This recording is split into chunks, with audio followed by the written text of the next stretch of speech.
পয়লা বৈশাখের ঠিক আগের দিন আমি আমার ঘরটাকে পরিষ্কার করেছি, তার কারণ হচ্ছে আমার ঘরের অবস্থা খুবই বেহাল হয়েছিল, সেটা দেখতেই পেলে। আর পয়লা বৈশাখের আগে এমনিতেও কিন্তু ঘর ঝাড়পোছ করতে হয়। আর তোমাদের সাথে একটা ছোট্ট ট্রানজিশন ভিডিও শেয়ার করলাম যে আমার ঘরের অবস্থা আগে কেমন ছিল আর এখন ঘরটাকে ঝেড়ে পুছে পরিষ্কার করার পর কেমন লাগছে। যদি এই ভিডিও ট্রানজিশনের মতন ঘরটাকেও গুছিয়ে ফেলা যেত তাহলে কতই না ভালো হতো বলো। ঘর পরিষ্কার হয়ে যাওয়ার পর চলে গেছিলাম স্নান করতে। স্নান টান করে আসার পর আমার প্রচন্ড খিদে পেয়ে গেছিল, তাই বসে পড়েছিলাম এক বাটি তরমুজ নিয়ে। আর ওদিকে মা বসেছে কোকোকে নিয়ে আদর করার জন্য।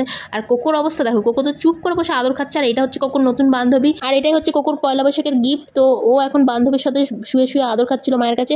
আর তারপরে আমার বোনের ডিমান্ড ছিল আজকে ওকে সন্ধ্যাবেলায় মোমো করে খাওয়াতে হবে, তো আবার চিকেন মোমো।